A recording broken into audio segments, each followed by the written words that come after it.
Hey good people, this is Sharika, EB, and Sabrina. You're listening to The Kickback. Glad you decided to pull up. What's good, Kickback family? It's your boy EB, and I'm here with two of my favorite people, nearest and dearest, Sabrina and Sharika. And you're listening to The Kickback.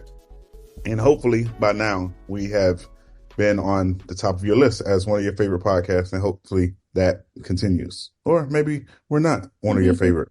But if we aren't, sucks for you, because really dope people. But hey, everybody don't feel the same way, because people, I ain't gonna even get into that. I'll leave that be, because I was about to say something else, but then I know how some of our people be in the world, not necessarily our listeners, because I don't know all y'all. But if I would have to give my temp check, I would say I am at a cool, I guess, a light breeze of 82 with the sun out, but the wind isn't blowing too much. I don't have a song for you guys this week. And if I had to give a father finding for this week, it would be how, at least for me, I can't speak for everybody else. Different dads might be different for you, but my experience have been people stop asking you how you are doing, and they ask you, how's the baby? Where's the baby? Can I see pictures of the baby? As if you no longer exist. Aww. So, that's not funny. I'm sorry. No, you. But that's my father finding of this week. For you guys out there, it is very important that, yes, you care for the baby you love on the baby. You show love to the baby, because we know that it takes a village to raise a child.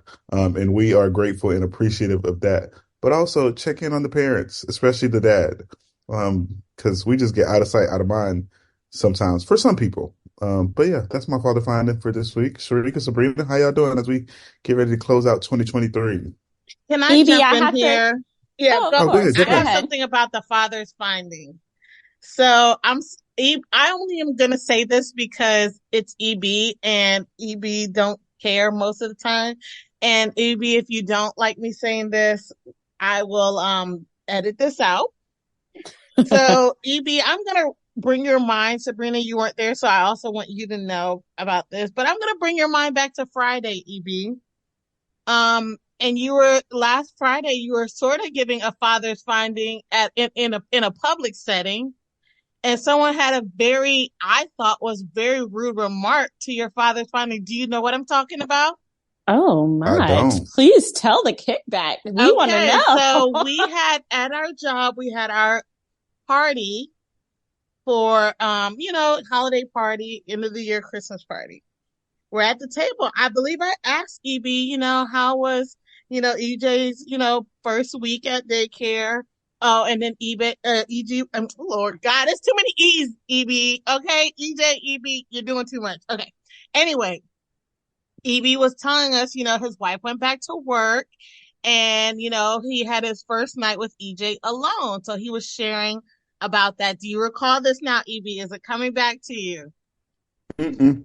No? Okay. Well, see, maybe it didn't mean as much to you as it did to me, because I didn't care for the situation. So EB is telling us about his first night with EJ.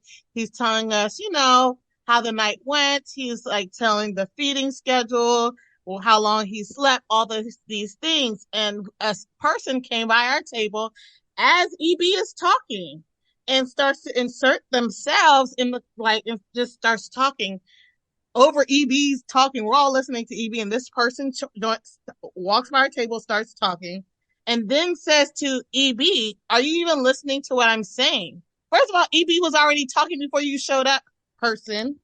But anyway, so EB was like, no, I'm not listening. I'm talking about, my first night with my son.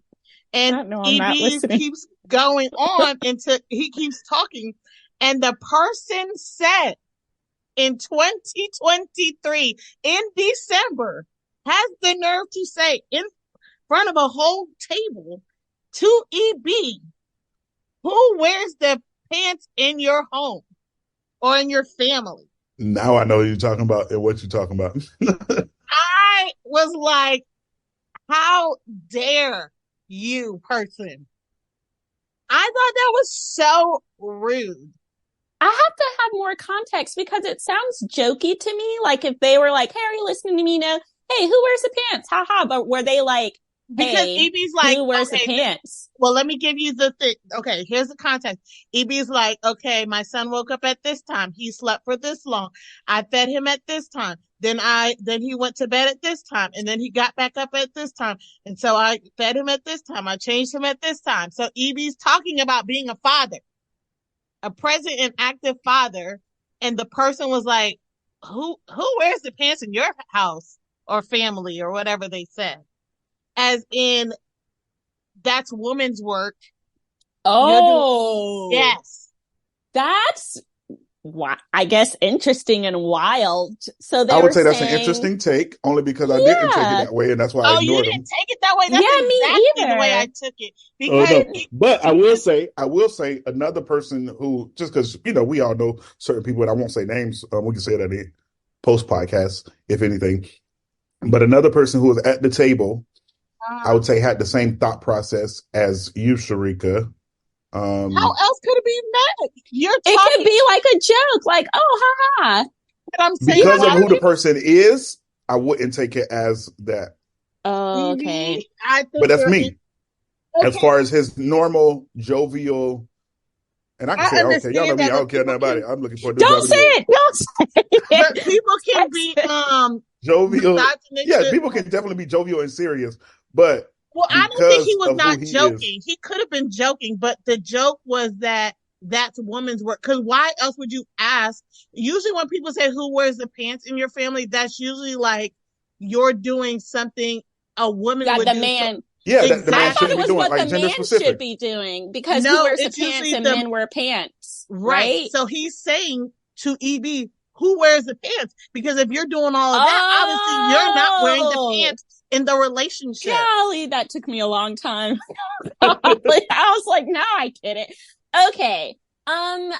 This idea that men contributing to the work that it takes to maintain a household is women's work is wild, especially in a day and age when in many households, both adults are working.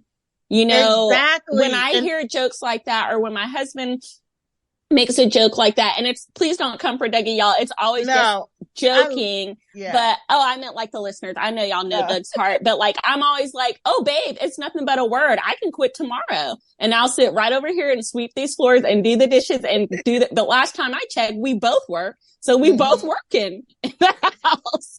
Like, it's not the 1950s. Does that person's wife, or I'm assuming it was a man, does that person's wife work a full-time job? Some would say, technically, depending yes. on what you consider a full-time job. I was just gonna say. Okay, so maybe that's helping me get another understanding. I'm assuming that person is old. Yes. I would say older, top dog.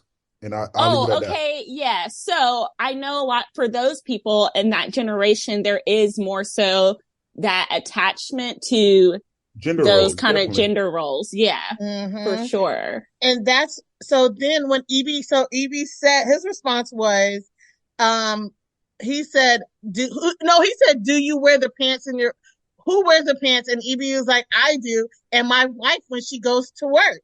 I know that's right. I love what it. He said. And then somebody else was like, what did he mean by that? And I said, or what does that even mean? Because like the table was silent, and the person walks away, and someone else says, "What does that even mean?" And I said, "It means that he wasn't an active, present father in his children's life." That's what I said, because I was like that. I was offended for EB. I mean, honestly, EB. Now I'm seeing, because we didn't talk about it at the time. So obviously, you were offended. I was very offended by the comment, and I thought it was extremely rude. And I'm like, EB is out here doing the things as a father should, not extra special, extraordinary. You are extraordinary and special, but fathers who are present in their children's life should be taking an active role. Exactly. Definitely should be. And that's one of the things. That's why, and I guess that's why it kind of just like missed me. But it is interesting that you and another individual saw it the same way, just because that continues to remind us as a whole, right, that we see things differently. Now, granted, I would say I think my relationship with this individual is probably similar to y'all's, where it's like it's hit or miss. It's crack a joke here. Like, it's not like we kicking it. He ain't coming to my house. I ain't going to his house. He ain't checking up on me on random times. Like, so like it ain't none of those moments. And that's why it was just like whatever. And then when he said it, I'm like when I look at my wife, when she throw on her scrubs to go to work, like she wearing pants and her scrubs top. Like, what was his response to that? Oh, he just kept it tight. Oh, I love it. And now I don't have that cracking joke with this person. This person knows not to say anything to me. Because when I was younger, for many years, I was very tight with this person and slept over at this person's house and, lived life with this person, went on adventures. First time I went to a sit down restaurant, it was with this person's family. Cause my family, we were going to McDonald's, but like Olive Garden and stuff like that.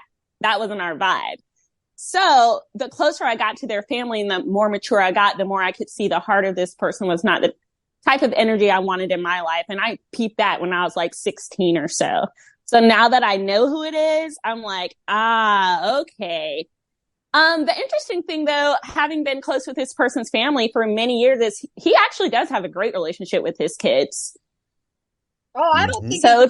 I'm like, weird that he said that. But I'm saying, you can have a great relationship, but when was your wife like, you know what? My husband was helpful. He, he probably wasn't doing all of those. I would say that he was, only because when I was really good friends with his daughter, which is how I got to be close with that family, he was helpful to me for many years. But the caveat is when I saw the way they were treating other people who weren't in our quote unquote circle, and the way they would talk so badly about even kids that were me and his daughter's peers. And I was like, y'all are supposed to be pastors. Like, this is kind of wild to me. I need to separate myself because I'm not going to be in this circle, because the way y'all move is not the way I need to be moving. So maybe it was a joke. Maybe it really was. I could see it being a joke, but because of the energy he's put out before in the space he's in, nobody's thinking it's funny, sir.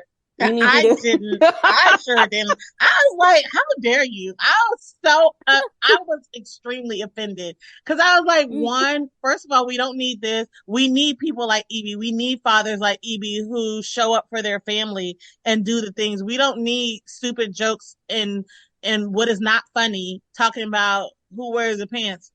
Mind your business and worry about the pants in your household. Okay? Worry about the pants in this building. From last time I heard, the building needs some. What? Exactly. The community who wears there the pants in this building? That's a great question. That's a real question. It ain't you. Anyway, let me stop. As a person he's not my favorite, I do feel sorry for him in this moment, because I do know his humor, and I think he probably meant that not in that way, but what do they say? Get your ship together before you try to steer someone else's. I don't know. I just felt like read the room. I'm here celebrating my friends. Some people don't even know how to read. You tell them to read the room. Right. And I can see why he was like, hey, do you hear me talking to you because of who he is? It's like, aw. He's just trying to be in the cool crowd. Y'all were at the cool kids table. Now I feel bad. I don't feel bad. I don't like him. I don't rock with him, but I do feel like he's always wanted to be like, just accepted. With the cools. Yes, accepted. There are those. I mean that genuinely. Genuinely, he's like that. Aww. Definitely is. I bumped into him on his first weekend, and he knew not. We had eyes for each other, and that was it. Because I was like, "You can speak, but you know what you're going to hear, and you don't want to hear it. So let's just keep it moving." That's a really great temp check. Yeah, sorry. I was just like, fathers finding. I was going to be like, so basically, I was going to get to the point of like, do people try you as a father? Evie is really what I was going to get to, or like, do you find in these days like it's people are getting with the. I don't want to say getting with the times, because this should have always been on the time. But back, are people trying you as a father? It's what I really wanted to ask. I'll say I haven't expressed that yet, but it do be some days where I'm like, what would I do? Like when you just see certain situations, whether it be around the world, whether it be on social media, whether it's stuff that you overhear, whether it's in the doctor's office, you're out and about, and you're like, dang, like I have to, like, you already had to think about it as an individual, right? Just person who's, I guess I'll say, single, or as your own self. You have to think about the choices you make or the decisions you make. Then after I got engaged and married, it was like, okay, the things or the choices I make can naturally impact or influence Judith. So now it's like, damn, somebody tried me now. Like, it's like, I got to really, in some cases, right, restrain yourself. And I only say that because I'm not a big, I guess, tongue wrestler when it comes to conversations. And like, we're not gonna, like, I'll joke around with somebody and like, we'll go in a debate mode just cause to get a person either critically thinking or riled up. But like, when it comes to where it can possibly get escalated, I have no intentions on going back and forth with you. Like, it'd be like, like if you ever hear me say something like you won or you got it, then I basically like, and I won't say that person got the best of me, but I'm fed up at that point. Cause like most times I'll just like, you want to argue? Let's argue. You want to debate? Let's debate. You want to get loud? I can get loud with you. Like, you ain't the only one with a loud voice. I know how to increase, I guess, the volume in my voice. But then I also have moments where I try to see where I'm still at in certain spaces, especially when I go back home to Winter Haven, where I'm like, all right, like, would somebody try me right now? And then other times I just have to call like a cousin or a brother, just literally. And like, if y'all ever around me, be like, hey, call somebody just to see. Like, I literally sometimes just call my brother or one of my cousins and be like, hey, cuz, where you at? What's up, man? They got these boys trying me. I ain't trying to, trying to chill, but send me your location. I'm pulling up on you right now. Like, I'm in Tampa though. Like, all right, I get in 40 Not minutes. them goons.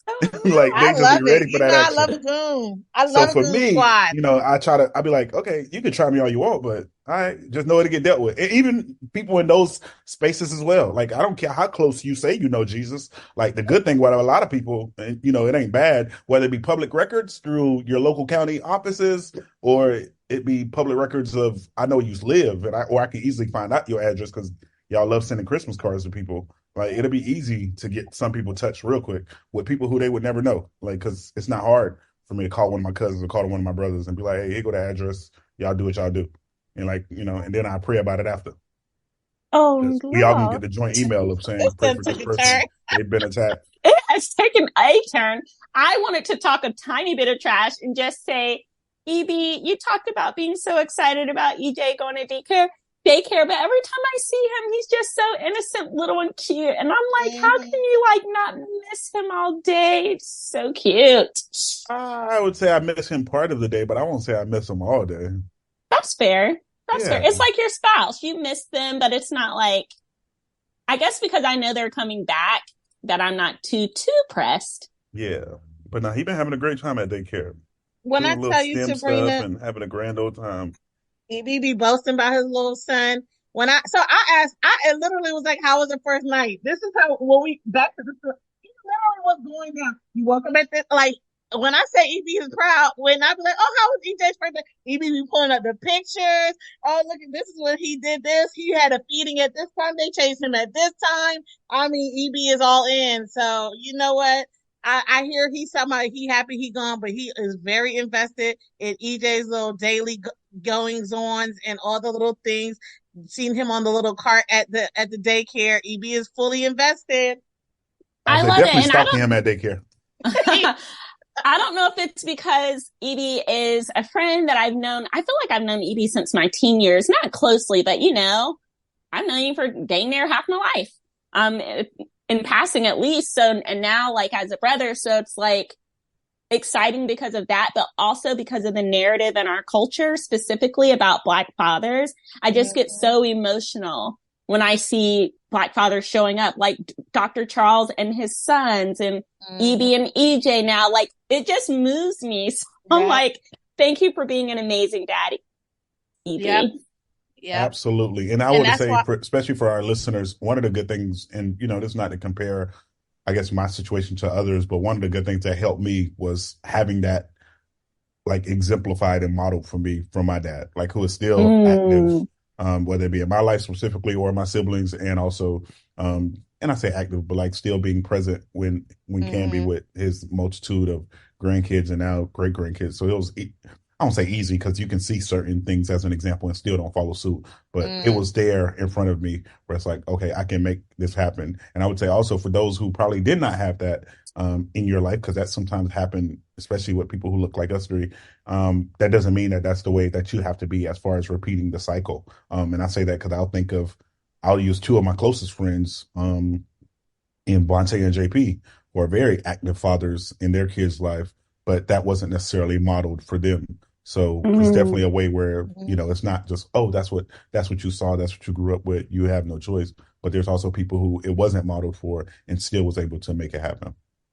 Yeah. Yeah, I also commend you on that, EB, and that's why I was so offended, because I was like, how dare someone try to talk about his manhood when he's out here being a real man and taking care of his family. And that's ain't no realer man to me than that. I know, that's right.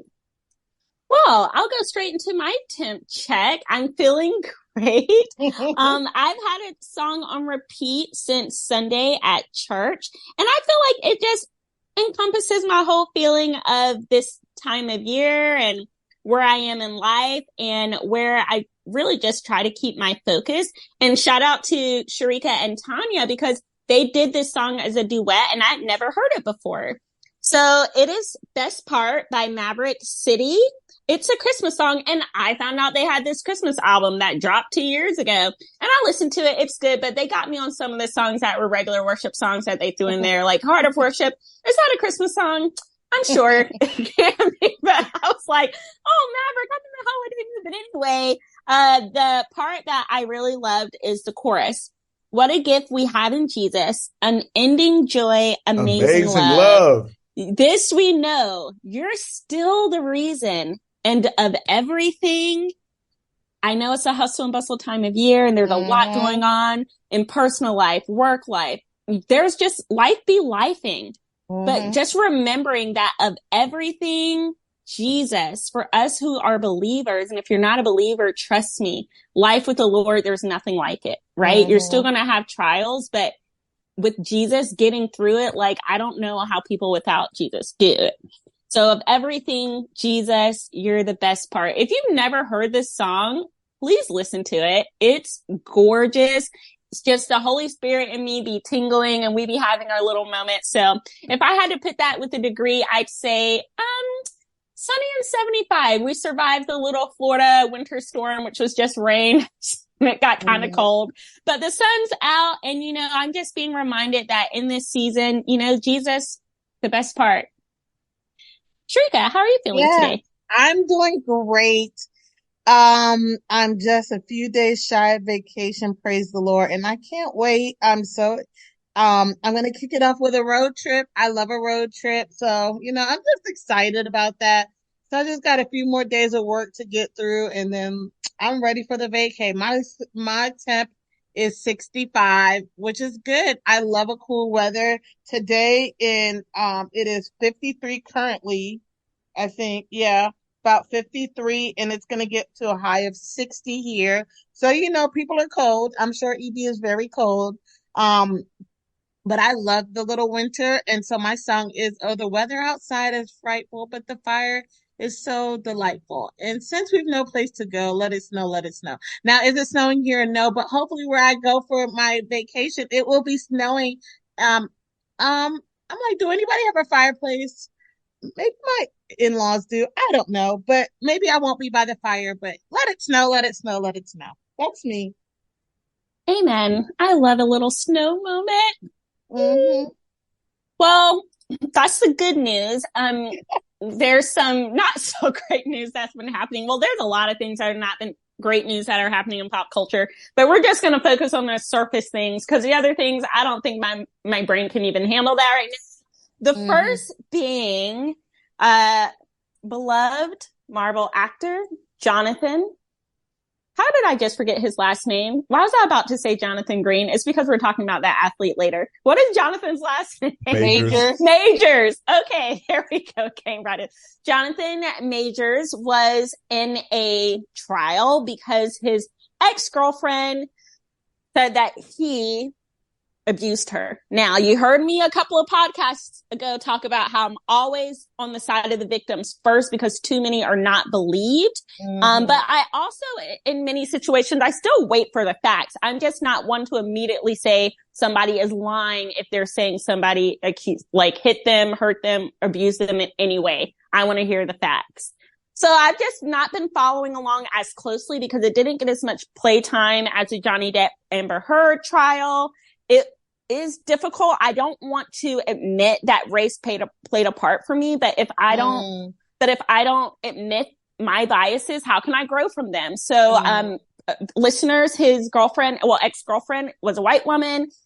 She is a white woman and he's a black man. And there's just so much in the history of this country. And in my own family, I told y'all the story one time about how my dad was trying to return this purse to this white woman and she was running and screaming for the cops because my dad was quote unquote chasing her. Y'all, he was walking and he was like, you left your purse on the counter. So whenever there's a situation like that, I do have a little bias. That's like, she lying. But, I'm still going to wait for the facts. But in my heart, I was like, I pray he didn't do this and she's caught. I pray it's a Karen situation, but she's also possibly a victim. So I'm kind of torn about that.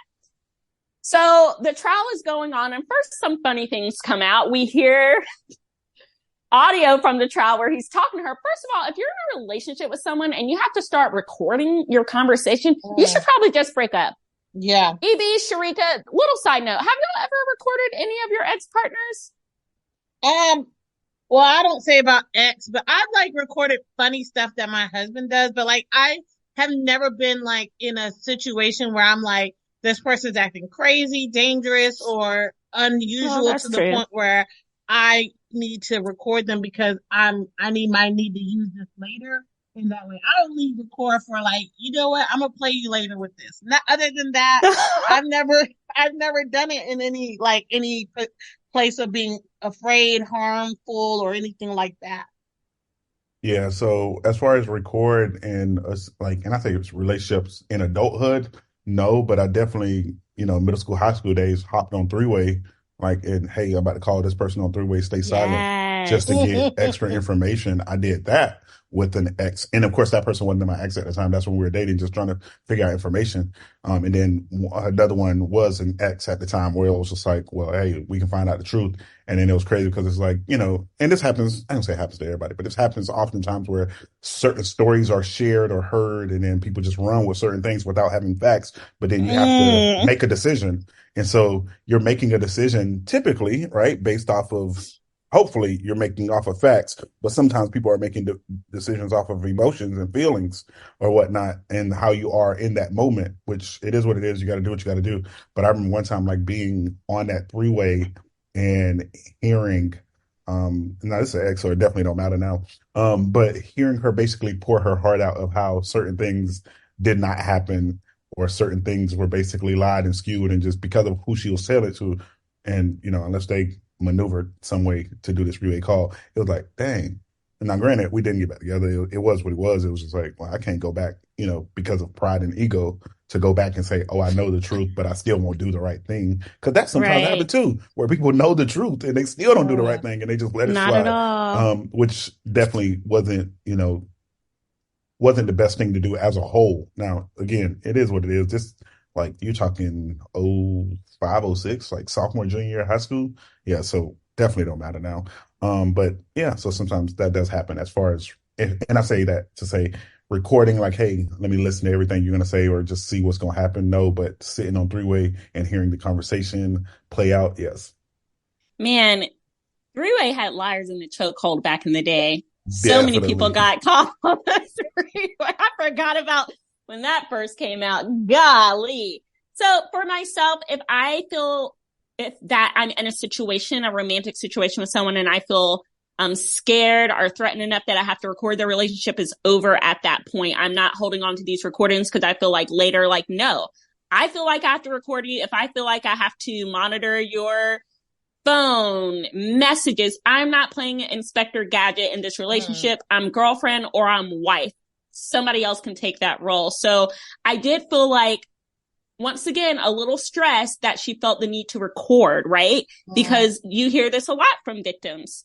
when they start recording, it's like, if they're in a happy relationship, if she's lying, then why is she feeling the need to record the conversations? So in the conversation, he tells her that, first of all, honey, you need to be more like Coretta Scott King or Michelle Obama. Do you know who you're dating?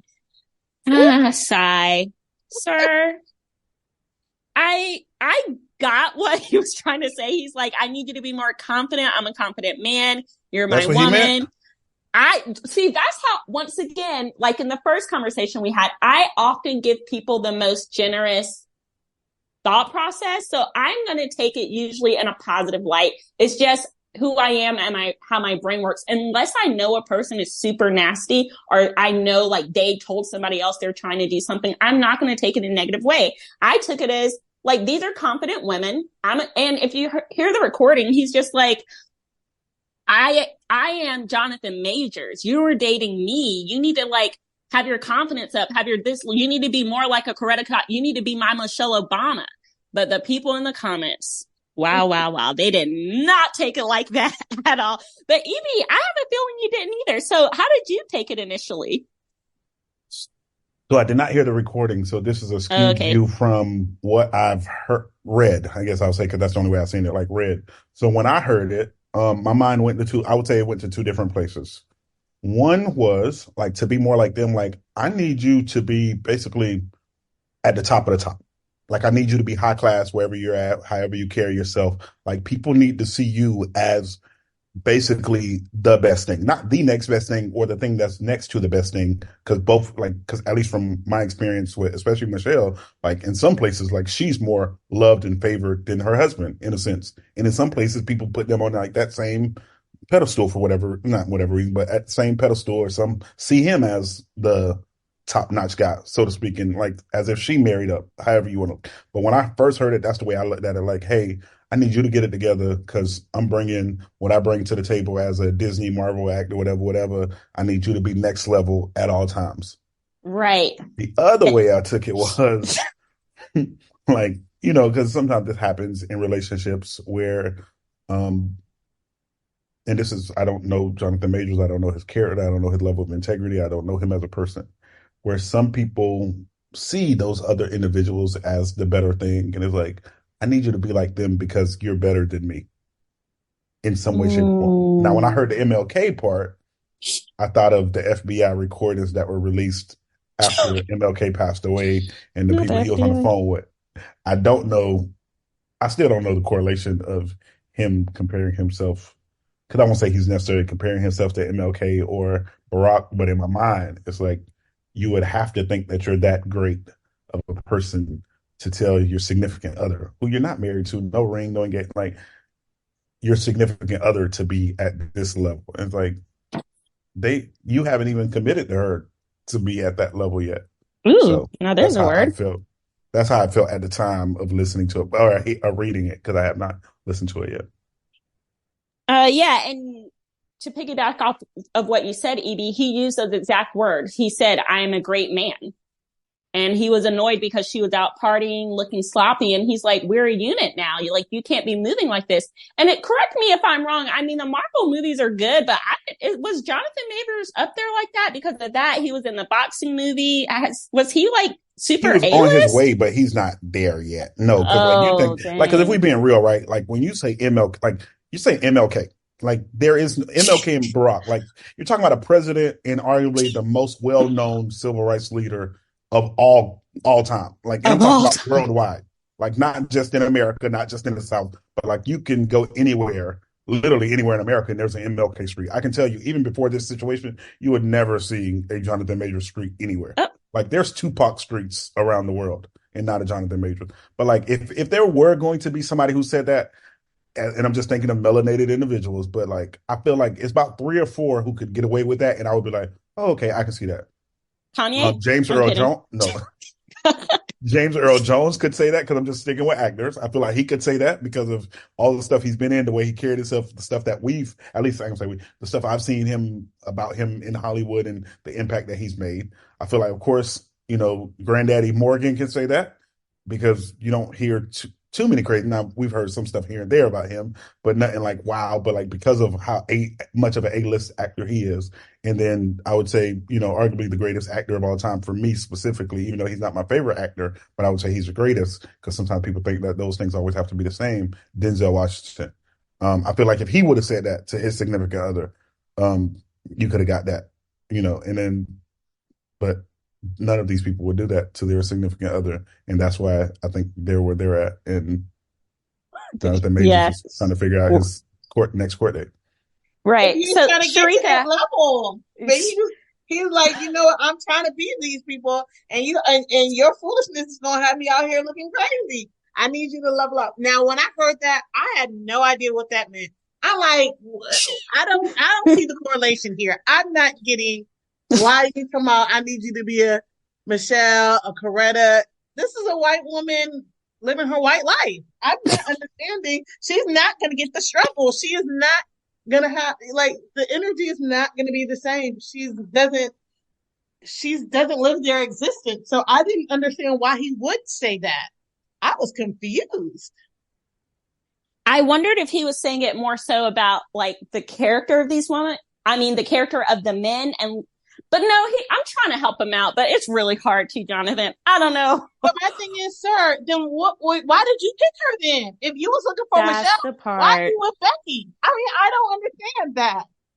So if you all was the looking Michelles out here, sure, then maybe, sir, maybe he should have left and been like, you know what? I'm looking for a Michelle, and you're giving somebody else, and that's not what I want. Well, he did eventually find a Megan Good, and she's been by his side in court. For those of you listening who don't know, she is a famous actress in her own right, and she's beautiful and a classy lady. So we hear that recording, and that's not great, but it's more so like haha and kiki. People are kind of making fun of it and that sort of thing. But then this video comes out, and at first I am like breathing a sigh of release because at the end of the day, I really do be trying to root for everybody Black, right? So the prosecutors bring in this witness who was the driver, and the driver says they were in the back. The young lady was asking for his phone. He didn't want to give it. She was trying to tussle with him to get the phone. And then Johnathan was telling the driver, okay, let's get her out of the car. Pull over, get her out. They pull over. He's trying to help her get out of the car, but then he's on the run and she's on the chase. Y'all, in this video, it looks like she's the aggressor. She's chasing this man, not one block, several blocks. The cameras on the street can see he's trying to get away from her. Now, in her testimony, she's saying, we were in the car. I saw somebody text his phone saying, wish I could kiss you right now. And she's like, oh, bet, really? So that's how it kind of went down, which I believe, correct me if I'm wrong, this was a similar situation to Rihanna and Chris Brown a few years ago. Something about a phone. So cheaters, please, if you're in the car, keep your phone by your side. It's not the time. You need to have your little cheating ways in an open space where you can run and get away, because the car, it turned into a tussle. Did either of you see the video? I saw the running away video, but that was about it. I don't know if there's another one, but as far as the running away in the dark, I say grainy, but the dark seemed like it was nighttime. Right. Like running away from the vehicle, seems to be going north of the vehicle. Like, I don't know if it was actually north as far as direction, but going from the front of like running from the side to the front of the vehicle, been in the corner towards his left or towards the left of the screen, and then still going straight. And I was just like, what the heck? Like, how the heck? And I can tell you at that point, I was like, there's no way he loses this case. This man running away from her. Exactly. That was the only video footage. And then I guess some form of issue happened either pre or post, whatever that video is, where he sent a text message, I guess I'll say admitting some form of injury to her by apologizing for either head trauma or your head injury. Which that threw me off, and I was like, "Come on, bro! Like, you know, he should have kept running." Oh, yeah, he should have kept running. He definitely should have kept running. But I'm just saying, like, it's like hey, I'm sorry I took that dollar from you. Oh, so you did steal from me. Like, no, like, don't, like, and y'all be looking at me crazy when I send y'all voice texts. No, like, because now I can tell if you kept it. That's one. Even though now voice text can transcribe the audio for you. But it's like, Yeah. if you did do something, like, you might not want to text your apology. Like, you might want to just, okay, FaceTime me real quick. Like, oh, like, who else around? I don't know. I don't know if somebody else recording on another phone. Like, nah. Like, I'm sorry. That won't happen again. But yeah. Shuka, did you see him running away, and how did you I'm feel about watching it now. This is the first I'm seeing, and this man is really running, and this lady is Oh, really he running. Yeah, and that's enough. Listen, I was going to say this happened to me one time. I chased a man. I will never. It wasn't a man. It was a boy. I'll never do it again. I'm sorry. You're running. You just have to run. I was running all around that ding dang camp trying to chase that man for another cheating allegation, and I'm like, you know what? What the heck am I doing?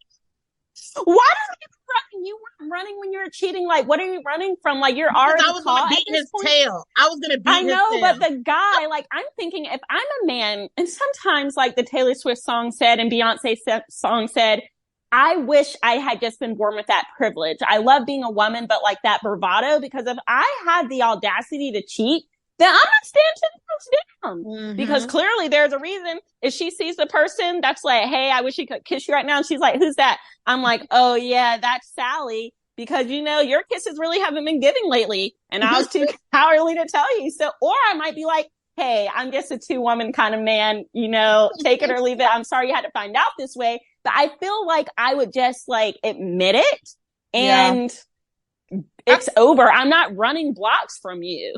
But that's and wild. Also as a woman, I'd be like, well, if her kisses are so good, go on and get them kisses. Let me get them on up out of here and enjoy the kisses. I'm not for I'm that. Not chasing you. I'm not chasing you. Like, that's just wild, because why would I chase something that clearly isn't for me anymore? Mm-hmm. Like, why? I don't want that. Or some people don't mind that, but I'm not poly. I don't want that. I'm not chasing you. Let me see that on Douglas' phone. I've said it before. I'll say it again. It'll be like a blink in the wind, a flash in the night. Now she's here. Now she's gone. Because how dare you? You knew what you had and now it's lost. You know what I'm saying? Like, that's wild. So all that being said, after I saw the video, I was like, okay, he's definitely innocent. There's no way. Then the verdict came out and they found him not guilty on 2 charges, but found him guilty on 2 more after 5 hours. So as EB said, clearly there is some admission of something that happened that was not appropriate, but not even a fresh 24 hours later, they P. Diddy'd it, Disney, and said, also, you're fired. That came out. How are y'all feeling about the verdict? So I still struggle with a lot of stuff, right? And this is a lot of stuff when it comes to the judicial system. If I'm not mistaken, it was a total of 4 different charges, and please correct me if I'm wrong, but he was found guilty on 2 and then not guilty on the other 2. Now, granted, I know that there's like requirements or prerequisites for like what considers as a specific type of harassment, what considers as assault, what considers as a sexual assault, like all of those. I get it. But then when you start reading it, it's like all of these also have, at least within like different state laws. Now, granted, I know different states they see things differently, but when you look at it from a bird's eye view, it seems like all of them also have subsections that basically say the same thing. So it's like, why not just be guilty on all? And it's the same thing with what we talked about the other day when we was talking about like the Cassie and P. Diddy situation, where it's like, if a person is somewhat either found guilty or if they settle in civil cases, right? And I know that people typically go for a civil case because it seems to be more difficult to prove in a criminal case. It's like, from an outside view, and I know it is what it is because it's been the court system forever and it's how people get away with certain things and whatnot. But it's like, if you can convict me or say that I'm guilty or I'll settle in a civil case, like, wouldn't it be the same if I was in a criminal case? Like outside of course, you got testimonies and you got juries and you got all of that defense and plaintiffs, all that, like just those different jargons. But it's like, if you guilty, you guilty. Like, I don't know if it's an in between. And with those situations, at least what it proves to those who are less fortunate is like, hey, if you had enough money, you can buy your way out of problems. And that's the part that always frustrates me with our judicial system as a whole, where it's like certain individuals can do the same crime as somebody else, and then nothing happens. The thing with Disney that throws me off is, and I would have to go like do a deep dive on this specifically, but it's like, I guess the promptness of this decision, or I guess the swiftness, I would say that's probably more proper, the swiftness of this decision, but not as swift in similar cases, just with other people as a whole who is under their umbrella of network of Disney, from because Disney also has all the ABC stuff, all the ESPN stuff, like where similar situations where either people have settled and things have worked out, or people have just like had stuff basically go viral because of their different situations, and they didn't move this quick. Now, some they still moved on, but it was like way after, or something else happened that was like on top of it, where it's like, okay, we can't continue this. So it's like, who sits at the table to help make those decisions in a swiftness? But of course, when you got a brand, you got to protect your brand. And so I guess Disney thought this was either their best fit, or they probably didn't have a lot of major plans for him to move forward. If we be honest, like, because like we said earlier, like it's not like he was a Denzel or a Morgan. I don't care what he wanted to be or what he was climbing to be, but he wasn't getting on that level no time soon. Like that level or that age of people, so to speak. Like I think like the Michael B. Jordan's got that like in a headlock. The I don't know his name, but Idris' son, he got that in the headlock. Damson Samson, whatever his name is. But it's like it's already like a new crop who's taking over. So I think this was just an easy way to yeah, whatever his name is. Certain people, it's just an easy way to get people to boot. Like, like somebody who might be on a team or somebody who's at a workplace, like, oh man, we really want to fire them, but we don't have any. Boom, there we go. We got the reason. Get them up out of here. I think he was doing good. Like, he was literally I remember me and Ellen was at some movie and he was like in 3 trailers. We're like, dang, yeah, this man is everywhere. He really was. And I think, I don't know, maybe he can come back. Sometimes it takes a while for the dust to settle, and then they give people a timeout for a few years and then they let them come back. I don't really know everything that went on in the case, but I'm disappointed in the situation. And I too, like you, Sabrina, was torn with the believe the victim, but also root for everything Black. And you do get in this place where you're like, when your two ideals start to battle each other. I hope health and safety for whoever is, as for the lady, if she's the victim, because I don't really know. Exactly. So I don't know whatever the depth details, but I do feel disappointed that, people get themselves into these situations and, throw away all their hard work. And I mean, I'm just saying, if he did this, it's unfortunate, sir, that you jeopardize your livelihood and also maybe your dreams to becoming a great actor for these decisions, if you did whatever was said that you did. I just really feel disappointed for, people to throw their lives away. And I do recommend to anybody, like Sabrina was saying, if it's not going well, get on out. Get on out, because it ain't worth it. No. It ain't worth it. Don't be begging nobody to stay. Don't beg nobody to stay. If they want to cheat, they want to do whatever. Especially in dating. Not even married. Dating.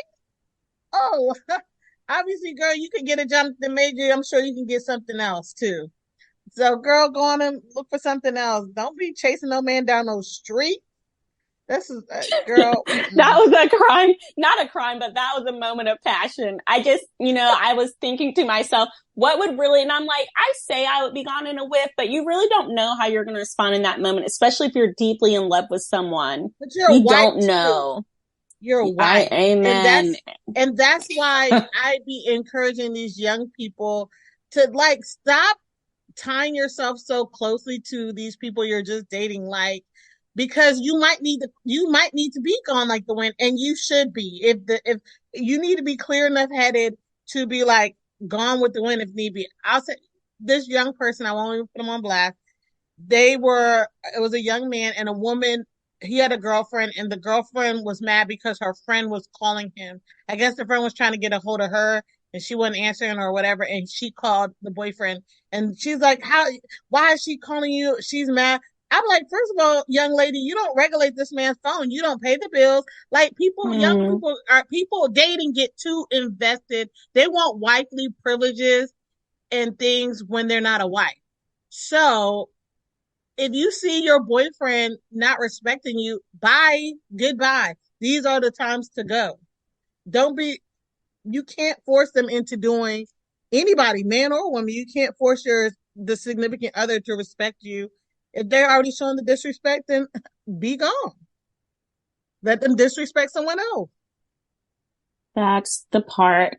And if that person is showing clear signs that they need help, I mean, sure, I was rooting for him, but as other facts came out, I was thinking as a mature woman, if I was with someone like this, I would quickly realize they weren't ready to be in a relationship. He was texting things like, I'm a monster. He was texting things like, implying that he would, end his life because of what was going on with their situation. So for me, those are like, oh, you're not whole. You're not healthy enough to be with me, because nothing anybody could do could make me, go down that route, because I'm a healthy and whole person. So that's just to piggyback off of what you said about if you're in that situation with someone, even if they're not hurting you, but if they're threatening to hurt themselves or things like that, I'm not saying people who are going through that can't be in a relationship, but just make sure the person you're with is healthy and happy and whole.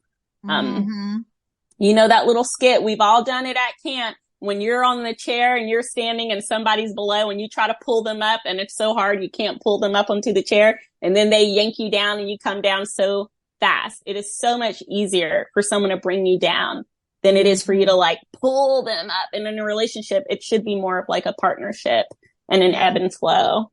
But speaking of people getting the axe with the quickness, another Black man down. Let's talk about Draymond Green. He's a basketball player, and I won't pretend to know anything about professional basketball, but I do know about scrolling on my phone. And I was scrolling and I saw this video of this athlete. He was playing basketball and another player was trying to do like defense on him. And then the one who was on the offense, he fell down. And as he was coming down, his hand swung and made contact with the other player's face. And I just thought, oh, that was a clear accident. But y'all, the comments were going crazy. People are like, enough is enough. Then I saw the post-game interview, and Draymond Green was the player who hit the other player as he was falling. And he was like, I was falling down. He was there. He was guarding me. He was pulling my shirt. I was trying to push him away. And then my fist made contact with his face. But then the other athlete was like, I don't know what that guy's problem is. He's always, up to no good. And I just thought, well, he's being really dramatic. I mean, people fall. He clearly just fell. But as I talked to other people who follow basketball, they were like, no, Sabrina, this athlete is a terrible person. He's always hitting people. And next thing I know, they say he's done for the rest of the season. So I needed to check in with our resident sports analyst, EB.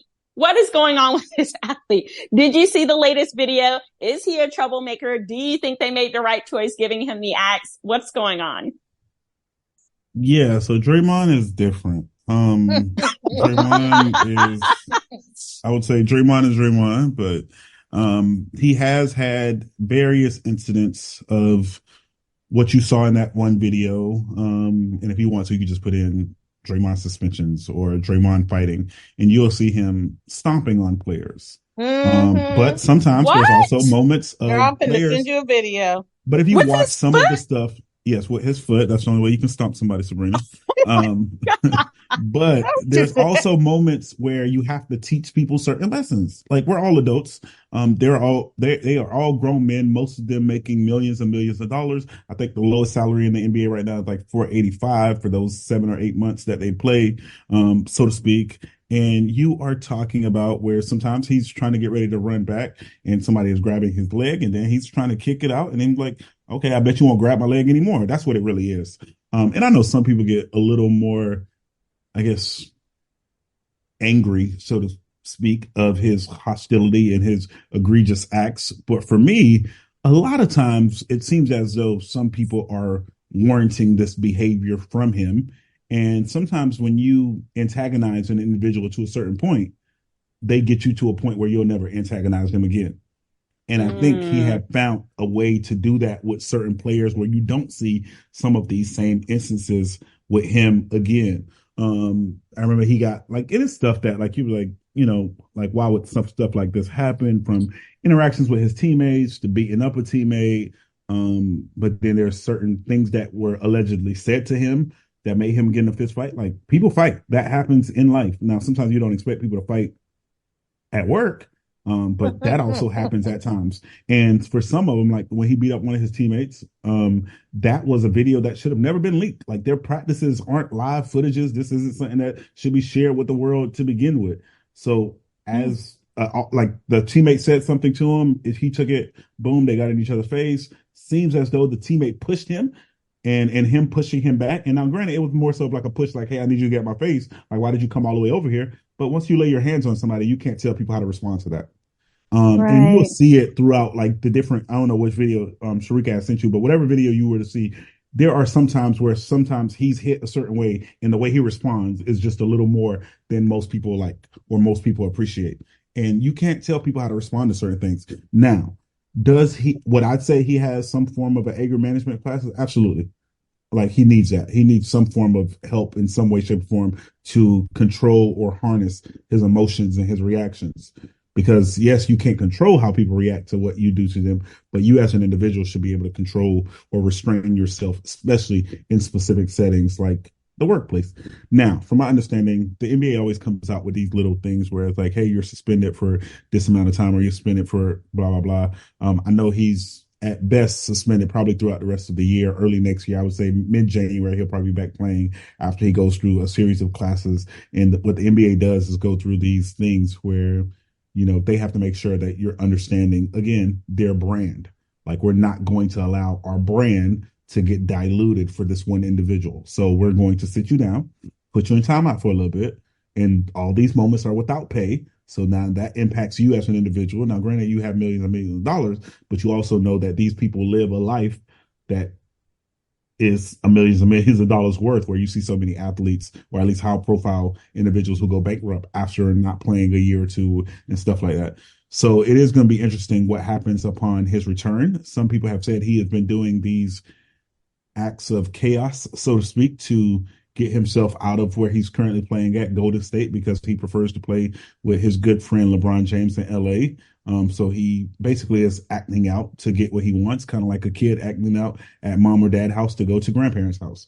You know, that happens from time to time. Now, you wouldn't expect it from a grown man, but that seems to be where he's at. Now, the part that frustrates me is the NBA does, again, these type of suspensions, but you have where a player by the name of John Morant was suspended because he was showing a gun on live. But there's other people who have guns when they're doing their own things, whether it be hunting on the east coast of Africa, or hunting in the woods of Wisconsin, or, you know, chilling with their guns, of saying, hey, you know, right to bear arms in front of their home with their kids all holding firearm, and nothing happens to those individuals. Now, I'll let you either go do research on that, or you take a wild guess on if there's different races or ethnicities involved in the one who got suspended and the one who didn't get suspended. And so that causes a sense of frustration at the inconsistency of how people are disciplined by the, I guess you could say, by the NBA on certain issues. So is the suspension warranted? I would assume so, because he seemed to accept responsibility for his actions. So, you know, if you okay with it, then I'm not going to argue or be a certain way. I do wish that the NBA gave specific timelines for things like, hey, he has a 5-game suspension or a 10-game suspension, because then it turns into, like, at least for me, the slave mentality of like, you have to do these things before you can come back to work. But you're doing these things on our timeline. And it's like, okay, so I got 3 weeks to go through a series of classes before, but it's not like, oh, I got to do 5 classes before I can come back. You know, so that's the part that sometimes frustrates me with them, just like with the Kyrie Irvin situation, like for him to get suspended for posting a video that essentially talked about Hebrew Israelites and that had allegedly, I haven't watched it, so I don't know, but allegedly had some form of anti-Semitic things in them, and then he gets suspended. But then you'll see countless of other athletes of different ethnicities post things that basically degrade Black and brown individuals, and nothing happens to them. So it's like, like, do we care about people or do we care about a specific group of people? Because your actions are showing that you care about a specific group of people. And like, you're talking about a league of about 470 athletes, about 380, I believe, are of some form of African descent. So you're like, if people really was on like stuff that we saw like back in the days, you're talking like the 50s, late 50s or 60s, but like the Montgomery bus boycott, like if everybody, like I'll just use NBA, NFL specifically, if all of them was really a unit and just say, hey, we're boycotting this week, I bet things would change. But because one, people got bills and they got families who they have to take care of, and totally understand that. But it's like, that's a short term or 1 week or 2 week, like, hey, y'all don't get this, that, and the third. But as a whole, if we as a unit stay together, like there's no way that they're going to take, I don't know, I guess they won't be dismissive of this population group moving forward. But I hope that, similar to what the other guy said, Draymond gets the help that he needs and deserves. And I hope that he has people in his corner. Because I know what happens a lot of times with, whether it be athletes or actors or elitists or people with power or money, like their sphere of influence or their circle don't know how to hold them accountable because they feed from them so much, right? Like it's like I need to kind of be a yes man or a yes woman or a yes friend to you because you help take care of my family, you help take care of my wants, you help take care of my needs. I ask you for money, you look out for me, I get to travel to all the games with you, I get to sit courtside or close enough, I get to party with you, I drink and smoke with you, like, you know, you're the meal ticket. So I can't go back and forth with you, because sometimes we also see where people try to hold their friends accountable and then it's like, hey, get out my life, I'm not talking to you anymore.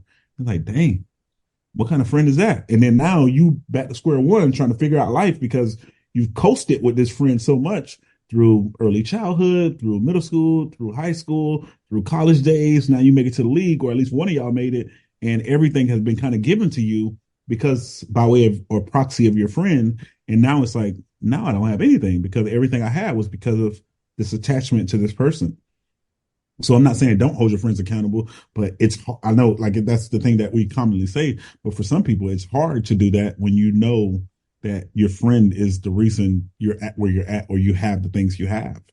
And so it sucks that, you know, he got to learn this hard way through the suspension.